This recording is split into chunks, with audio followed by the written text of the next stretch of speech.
Siguen ofreciendo sacrificios a sus dioses, al igual que hace 4000 años. Viven como hombres sagrados, en la pobreza y la continencia. Buscan el camino de la salvación, cada uno a su manera. Han elegido el duro camino de la penitencia y mortifican su cuerpo. Consagran su vida al dios de los ascetas, a Shiva, creador y destructor, cuya continua danza sostiene el mundo.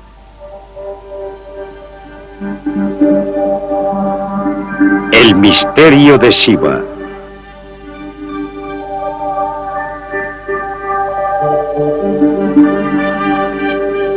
Los hombres sagrados de la India.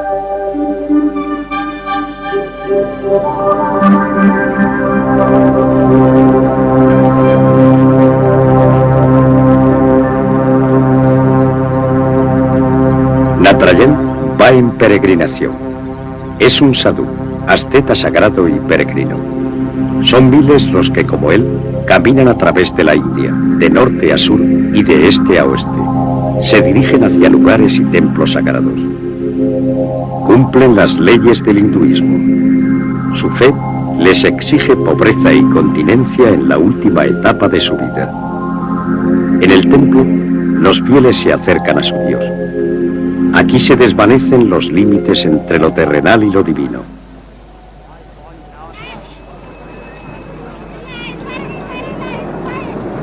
Al igual que 200 millones de hindúes, el sadhu Natarajan es devoto del dios Shiva.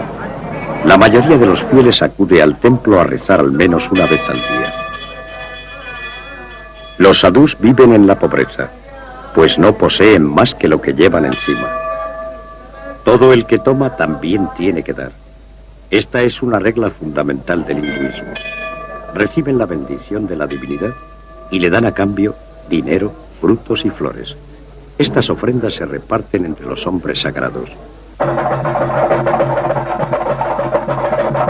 El otro aspecto de esta religión se nos presenta así, con violentos bailes rituales siguiendo las antiguas tradiciones.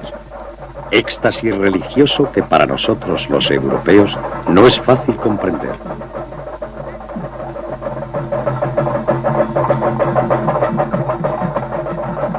Personas que se autoprovocan el trance, un estado en que resultan insensibles al dolor.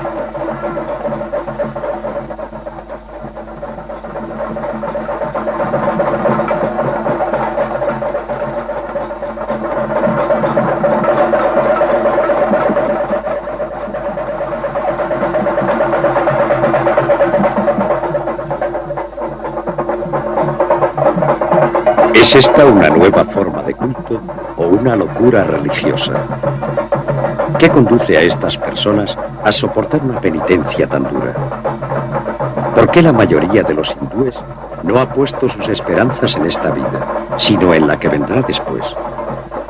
¿Por qué aceptan su triste existencia sin lamentarse? Todas las vidas están predestinadas por el Dharma y el Karma. El karma es el fruto de las propias acciones, a las que nadie puede sustraerse. El dharma es la rectitud, el deber y la moral. De ambos depende la vida posterior. Después de la muerte, el alma debe reencarnarse en sucesivos cuerpos hasta que, limpia y libre de cualquier deseo, alcanza al fin la salvación. Cada hindú nace dentro de una determinada casta. Se trata de un orden social de reglas muy rígidas. Peregrinos brahmanes en Benares, la ciudad sagrada situada a orillas del Ganges. Para ellos, que pertenecen a la casta superior, la vida también es un estado transitorio. Buscan la salvación, pues la salvación es independiente de que pertenezcan a una casta determinada. Bendicen alimentos y flores. Son ofrendas al río sagrado. Al menos una vez en la vida, los brahmanes deben hacer una ofrenda al Ganges. Aquí se fabrica combustible a partir del excremento de las vacas. Un trabajo para mujeres y niños de castas inferiores. La mujer puede acceder a una casta superior por medio del matrimonio. Sin embargo, la muerte es la única posibilidad que tiene el hombre de traspasar las fronteras sociales.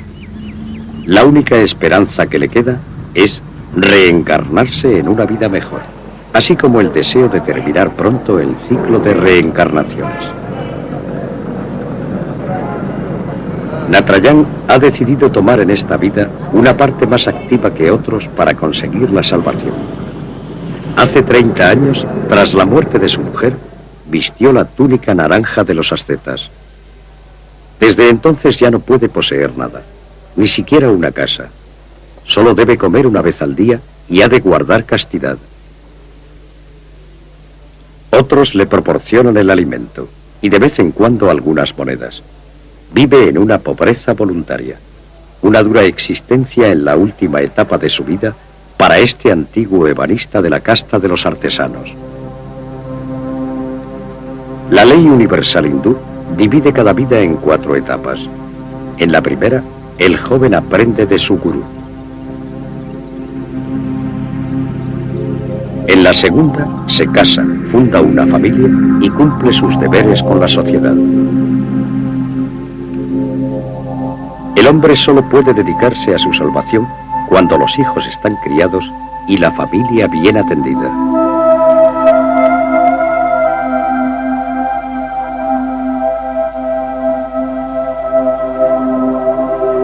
En la tercera etapa de su vida, se retira de la familia y de la sociedad para vivir lejos del mundo dedicado a la meditación. Tiene que abandonar todas sus propiedades. Es la preparación para la cuarta etapa, la vida de un asceta peregrino, de un santo. Viviendo así, hará que disminuya el número de reencarnaciones. No son muchos los hindúes llamados a seguir este camino. Es posible empezar a prepararse desde joven. En primer lugar, se debe aprender a dominar el cuerpo. El yoga es el primer paso hacia la meditación. Solo quien haya aprendido a controlar el cuerpo a la perfección, eliminando todos sus deseos, se acerca al objetivo, a la salvación.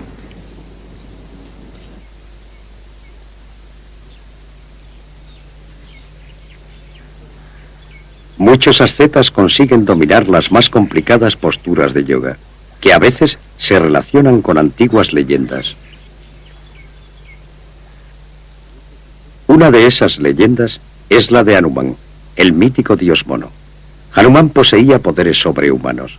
Era capaz de arrancar los árboles de cuajo, volar e incluso transportar una montaña hasta Ceilán. Esta leyenda sigue viva en el mito y se ha convertido en una forma de penitencia. El asceta levanta una piedra de más de 50 kilos con el pene, un sagrado acto de fuerza en honor del dios mono.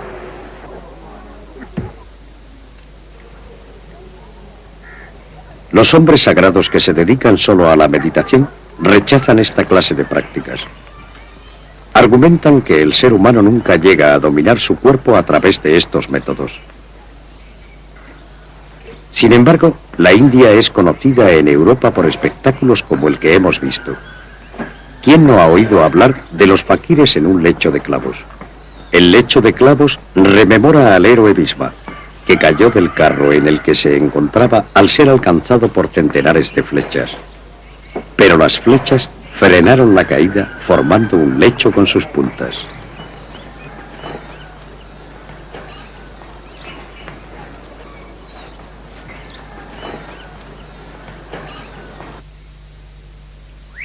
Este asceta reza junto a la tumba de su gurú. Ha hecho una promesa: seguir de pie hasta que su difunto maestro le ordene en sueños que abandone este ejercicio. Hace más de 4 años que espera.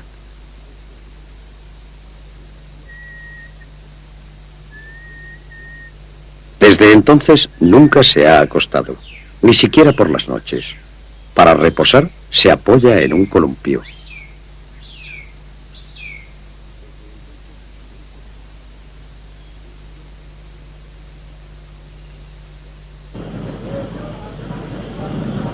En Nueva Delhi encontramos a otro hombre que siempre está de pie. Nos cuenta que lleva así 13 años y no sabe cuánto le queda.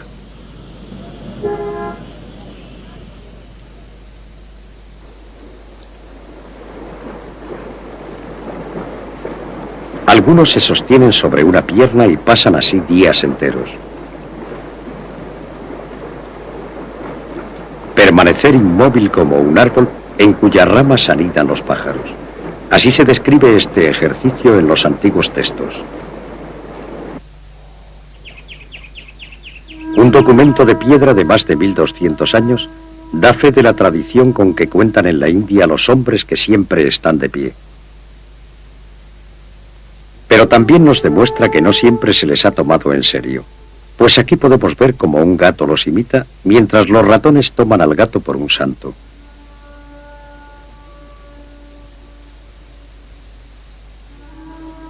Así lo plasmaron los artistas en el Mahabalipuram, el mayor relieve del mundo. A lo largo de 32 años, esculpieron en la roca temas mitológicos en torno a Shiva, el dios de los ascetas.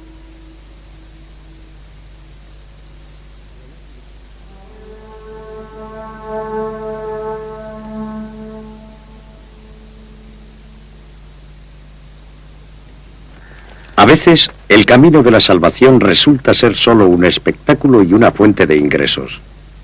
Este hombre se tumba sobre su lecho de espinas solo cuando alguien paga. Su padre y su abuelo ya obtuvieron pingües beneficios con este trabajo.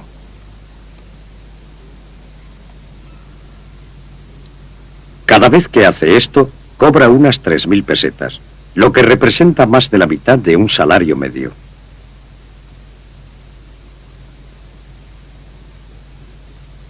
India, país que propicia la magia, el malabarismo y el ocultismo, ha generado también, además de grandes santos con poderes sobrenaturales, embaucadores y farsantes.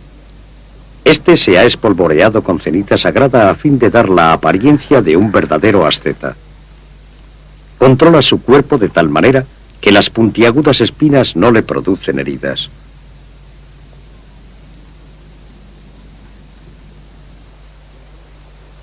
Mustafa el mago regurgita una bola de piedra. Se gana la vida como prestidigitador.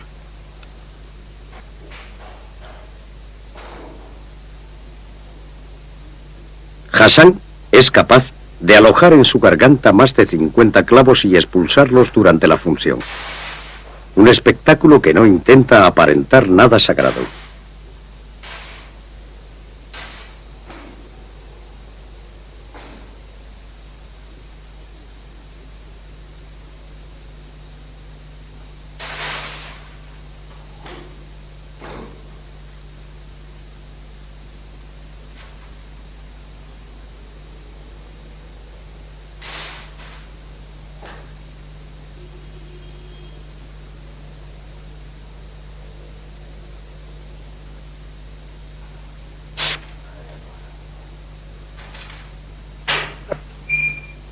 Para saber en qué consiste el truco, le acompañamos a la consulta de un radiólogo. Por primera vez, se encuentra ante las modernas técnicas de investigación.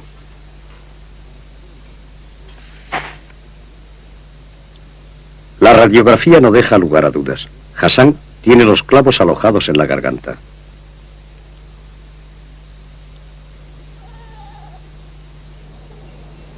A Natarajan, nuestro asceta peregrino, no le gustan estas prácticas. Ha dejado atrás la etapa placentera de su vida. Ahora, con más de 60 años, solo sueña con llegar a su destino, el lugar sagrado a orillas del Ganges. En ningún lugar de la India es posible apreciar con tanta claridad el deseo de salvación como en las orillas de este río, adorado como Ganga, la diosa de la castidad. Según la leyenda, el río nació en el cielo y fluyó desde la cabellera de Shiva hasta la sedienta tierra a fin de dar vida y purificar a los muertos. En realidad, el Ganges tiene su origen en las estribaciones del Himalaya. Al unirse los dos ríos que lo forman, cobra su extraordinaria importancia para los fieles. Muchos hindúes vienen a morir a la ciudad sagrada de Benares. Los cantos rituales acompañan a los muertos en su último viaje. Antes de la incineración, el último baño en el río. Un baño que limpia de todos los pecados. Aquí las hogueras no se apagan. Una vida se ha cumplido. Los dioses decidirán si el alma debe reencarnarse en otro cuerpo o si ya ha alcanzado la salvación. Las cenizas de los muertos son entregadas al río. Al final, todos los cuerpos se desintegran en los elementos que los componen. El fuego y el agua los purifican. Otro de los motivos por lo que los peregrinos acuden a Benarés es porque todos deben visitar esta ciudad al menos una vez en la vida. Beber el agua sagrada del Ganges purifica el cuerpo y limpia los pecados. Pequeños pasos hacia la salvación. Los peregrinos también llevan agua del río a sus casas. Está destinada a los enfermos y a aquellos que no pueden acercarse al Ganges para morir y ser incinerados aquí. Con la celebración de coloristas procesiones, los peregrinos vuelven a sus pueblos. El Ganges es el centro de la vida cotidiana. En los lugares destinados a baños públicos siempre tiene lugar algún encuentro. Se producen aglomeraciones. Aquí se lava todo: cuerpo, cabello y ropa. Entre tanto, exhaustivas oraciones dirigidas al sol naciente y al gran dios Shiva. Shiva habita en el monte Kailas, en el Himalaya. Quien crea en él vencerá a la muerte. No existe otro camino hacia la salvación. Así lo afirman las antiguas escrituras. Yo soy el origen del mundo y su final. Yo soy la vida de todos los seres y el ascetismo de los ascetas. Yo soy la inmortalidad y la muerte. Yo soy el ser y el no ser. En honor de este dios se han levantado templos gigantescos. Para aquellos que no puedan trasladarse hasta el monte Kailas, hace más de 1000 años se inmortalizó el paraíso de Shiva en la roca en Ellora, al norte de Bombay.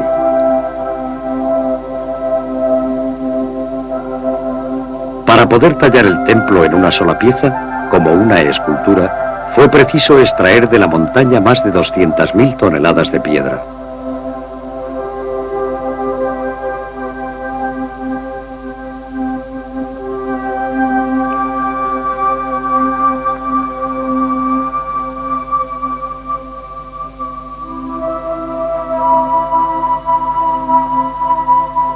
El tridente es símbolo de Shiva, el símbolo de la destrucción.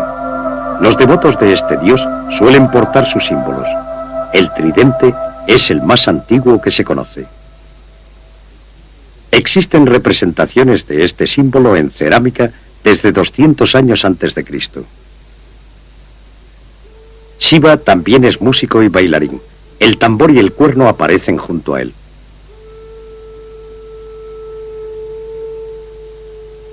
Hacer sonar el cuerno es una costumbre muy habitual entre los seguidores de Shiva, al igual que en las representaciones en piedra de cientos de años de antigüedad.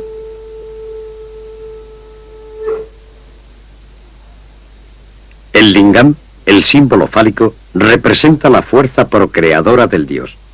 El lingam y el yoni, el sexo masculino y el femenino, resumen los dos polos del mundo. Aquí se cierra el círculo de la creación.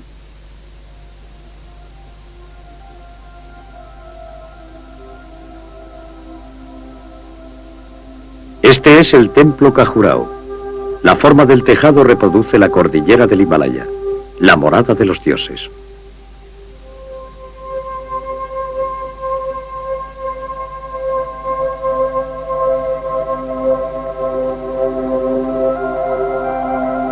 En la fachada se muestra una temática erótica, voluptuosidades divinas, un símbolo de la fertilidad y la vida en la tierra. Solo el que aprende a superar sus deseos físicos puede salvarse de la cadena de reencarnaciones.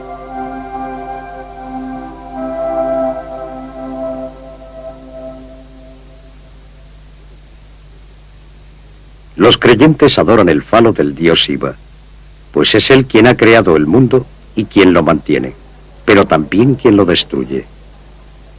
Le ofrecen flores y agua sagrada. Le piden fecundidad, una numerosa prole, pues por medio de los descendientes es posible alcanzar la inmortalidad.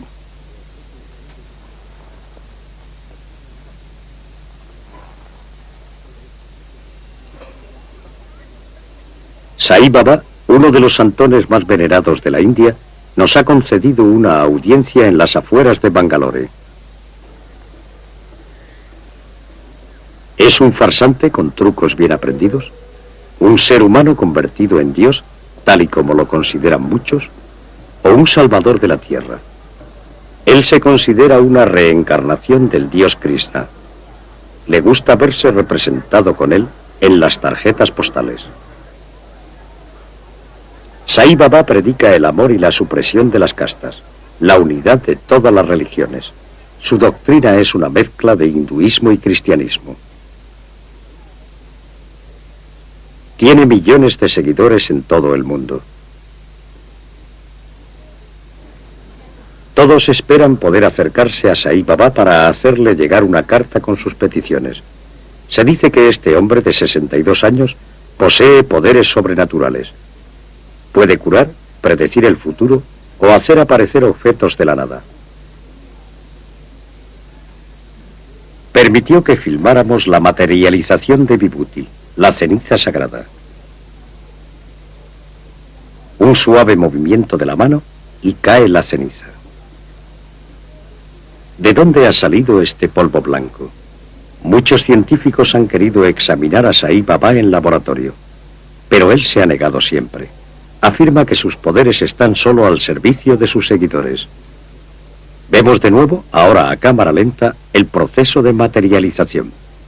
Hasta el momento nadie ha podido demostrar que se trate de un truco.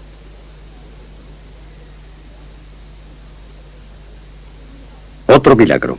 Un retrato de Sai Baba cuando era joven se halla recubierto por una capa de Vibhuti de varios centímetros de espesor. Supuestamente la ceniza va aumentando por sí misma. No pudimos comprobarlo, pero mandamos analizarlo. El doctor Jürgen Evers nos dice que a fin de determinar qué eran exactamente el polvo gris y el blanco, se sometió primero el polvo gris a una temperatura de 900 grados. Mediante este proceso los cristales pequeños aumentan de tamaño. Podemos examinarlos a través de un aparato de rayos X. La línea inferior es la relativa a nuestra prueba y la de arriba corresponde al ácido silícico. La composición del polvo consiste básicamente en ácido silícico cristalizado en estado casi puro. El ácido silícico se encuentra en el cuerpo humano en pequeña proporción.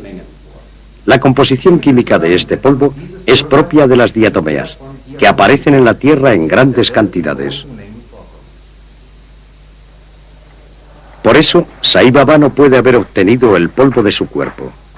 Tampoco se ha comprobado que haya escondido la ceniza antes de hacerla aparecer. En ocasiones hace llover Vibhuti de diversos recipientes, pero en tal cantidad que según las leyes de la naturaleza no habría cabido dentro de ellos.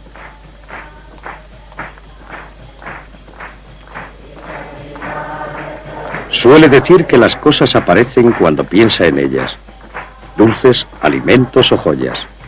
Dicen que puede hacer que se materialice cualquier cosa.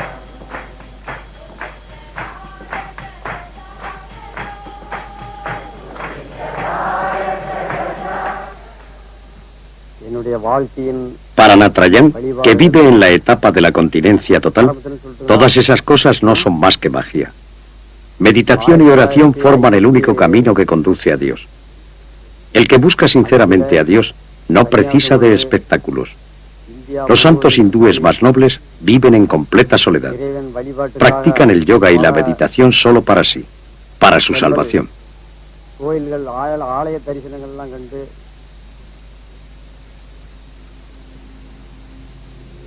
Hemos buscado a estos eremitas por toda la India, pero es difícil dar con ellos. Viven muy alejados de la civilización. Ningún extraño puede llegar fácilmente hasta ellos. Encontramos a uno en el Himalaya, poco antes de llegar a la frontera con el Tíbet.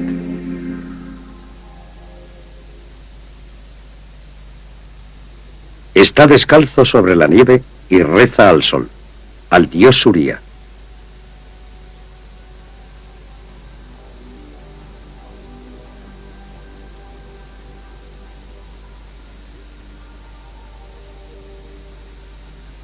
La adoración a las fuerzas de la naturaleza Forma parte de los cultos más antiguos de la India. Te elevas mientras diriges tu mirada a todas partes. Bendito Dios del sol, tú que nutres a todos los hombres. Así se adoraba a Surya en la antigüedad. Los eremitas también constituyen una excepción entre los hindúes. El pueblo adora a sus dioses en el templo y celebra fiestas en su honor al menos una vez al año. A menudo las procesiones se prolongan durante varios días. Se hacen ofrendas a los dioses. Estas ofrendas pueden incluir ejercicios para dominar el dolor, que varían según los pueblos. Este joven hindú ha prendido en su piel los cocos que desea ofrecer a su dios. Su cuerpo se halla cubierto de ceniza sagrada.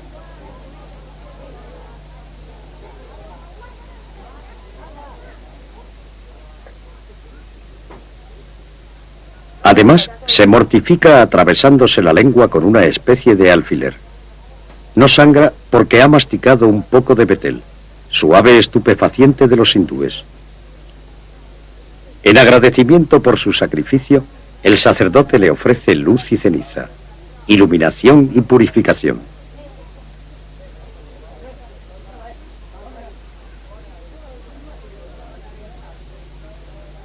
El hindú solo se hace esto en la lengua con motivo de ciertas festividades y permanece así durante varios días. Aquí podemos ver cómo se atraviesa la lengua.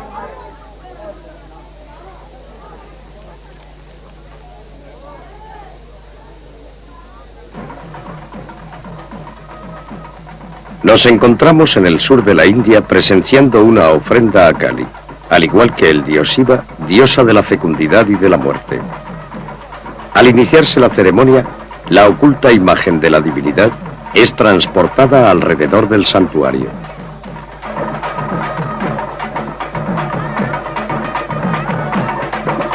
Semanas atrás, varios jóvenes fueron elegidos como portadores del agradecimiento. Este año son 66. 7 días antes de la fiesta, deben presentarse en el templo, del que no podrán salir hasta el día del gran acontecimiento. Se preparan para ello a través del yoga y una alimentación estrictamente vegetariana. El sacerdote les bendice. Son maquillados con un ritual que dura varias horas. Después les frotan con pasta de sándalo y los engalanan con flores.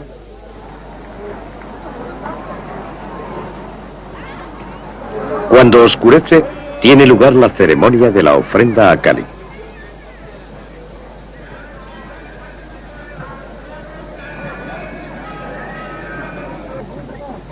Se trata de una ceremonia que hace pocos años perdió parte de su crudeza. Ahora solo se pincha la espalda de los jóvenes durante un instante. Antes, los jóvenes debían permanecer colgados de estos ganchos que penetraban piernas y espalda. 3 correas mantenían el cuerpo. Los padres ponían a sus hijos en brazos de estos hombres flotantes. Así agradecían a Kali todos sus favores. Los que así se ofrecen a Kali no sangran ni muestran señales de dolor. En la India moderna estas prácticas no están bien vistas. Se ha pensado incluso en prohibirlas mediante una ley. Por eso, los elegidos son atados en el templo solo con cuerdas.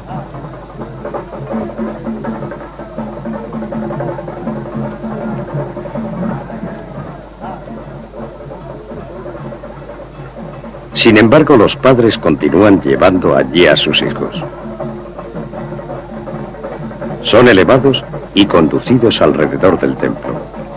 Es el agradecimiento a Kali por los hijos recibidos.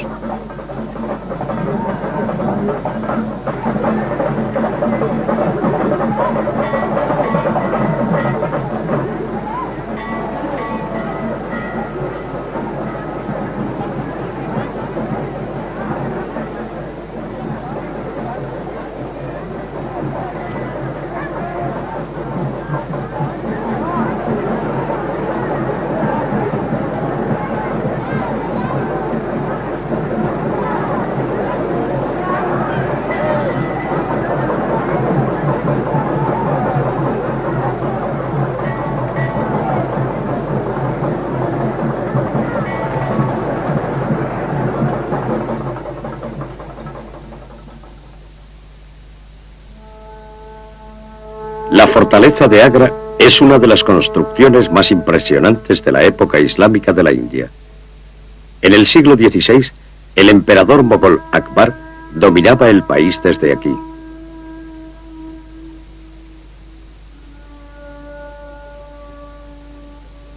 Agra cobró fama gracias al mausoleo que uno de los descendientes de Akbar hizo construir para su esposa y que se ha convertido en una joya, el Taj Mahal. Durante siglos, los emperadores mogoles intentaron sin éxito conseguir la hegemonía del Islam sobre el hinduismo.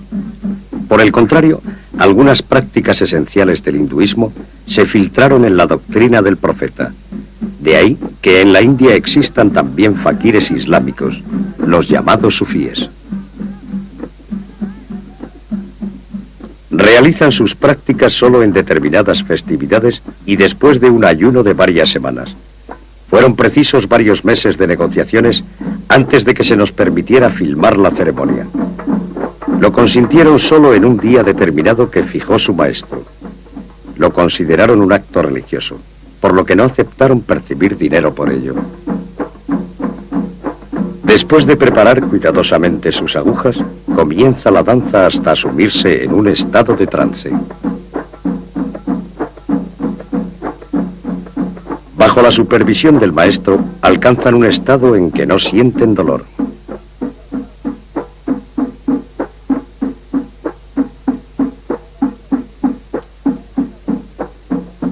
Trece agujas atraviesan la piel de este hombre.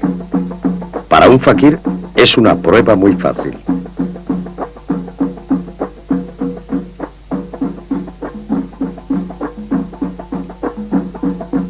La música le ha llevado a un alto grado de concentración, tal y como su religión aconseja. Haz caminar tu mente a través de las letras de la palabra Alá y así descansarás en completa felicidad en el brillante aro de la última letra. De este modo, despojados de toda sensación física, se funden con el contenido de su libro sagrado.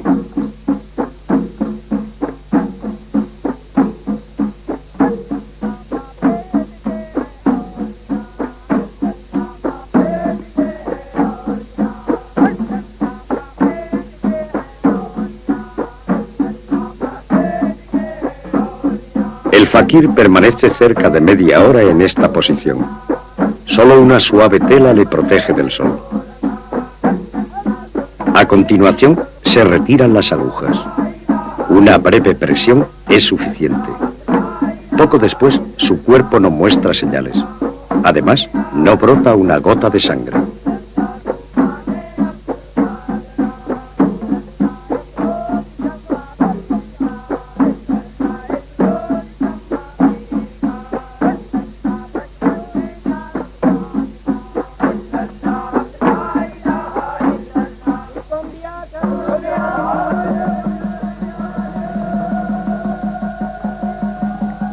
Fuerza, concentración y fe han de ser muy fuertes para conseguir algo que escapa a los conocimientos médicos. Solo un fakir experimentado puede realizar tales hazañas.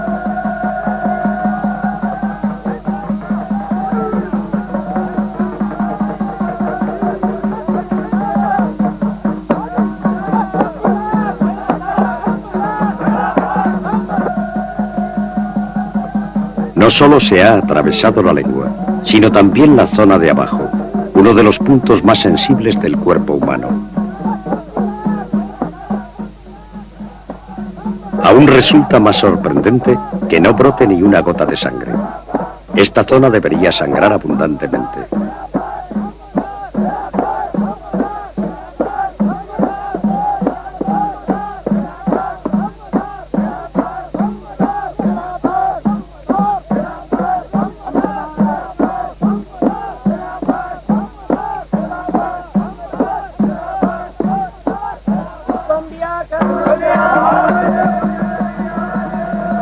Basta con que el maestro toque con el dedo la boca de su discípulo para que se cierre la herida.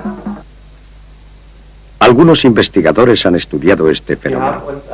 El profesor Larvin nos dice que han estudiado las reacciones de un fakir en el laboratorio, considerando que es un artista del dolor con el fin de observar cómo puede el ser humano enfrentarse a un dolor tan fuerte. Al mismo tiempo nos interesaba saber lo que experimenta el cuerpo y más concretamente el cerebro cuando se padecen fuertes dolores. El fakir se atraviesa la carne teniendo que soportar un dolor muy intenso. Estos dolores están por encima de los límites de percepción, incluso por encima del nivel de tolerancia. Normalmente no es posible aguantarlos.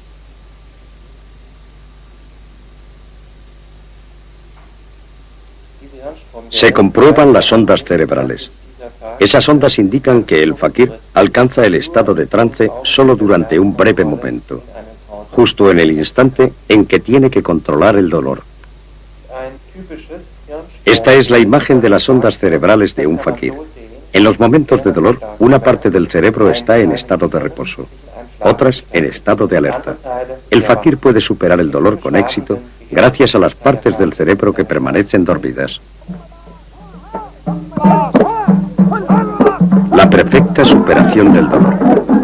Al principio parece que el maestro de la orden se limitará a seguir el ejemplo de su discípulo atravesándose la lengua.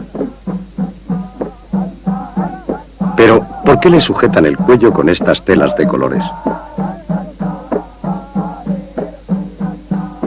Nuestro asombro será enorme al ver que el maestro se corta un trozo de lengua y vuelve a colocárselo.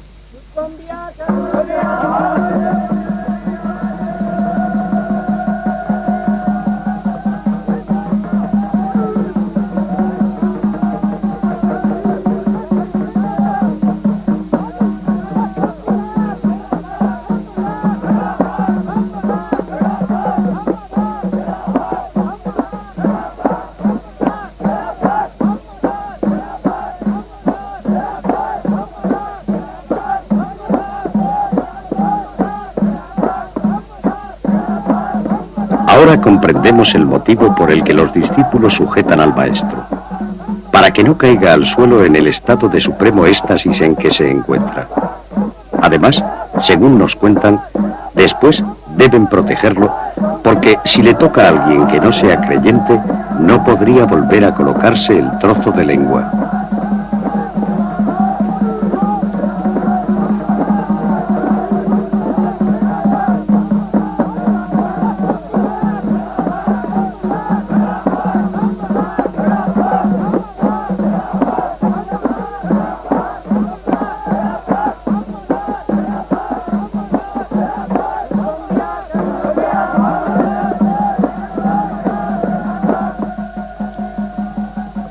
¿Se trata de un milagro o no es más que un truco?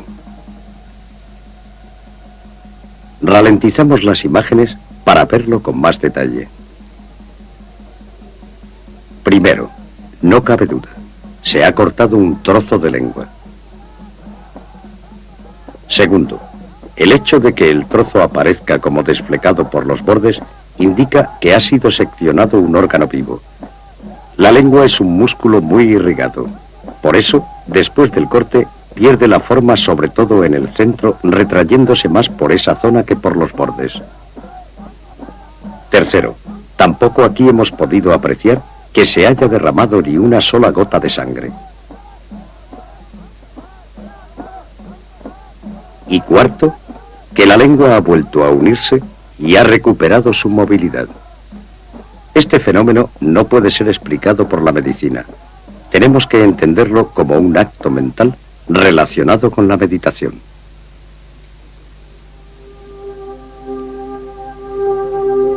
Una perfección a la que aspiran los hindúes en su esfuerzo de toda una vida por acercarse a la salvación. Solo en un país en el que millones de personas sufren hambre y necesidades, la fe en la salvación puede fascinar en esta medida y alcanzar formas tan extremas. El que a pesar de sus esfuerzos no lo consigue, tiene la esperanza de lograr un destino mejor en su siguiente vida, pues debe seguir reencarnándose hasta que su alma se diluya en el alma de todos, al igual que una gota en un lago.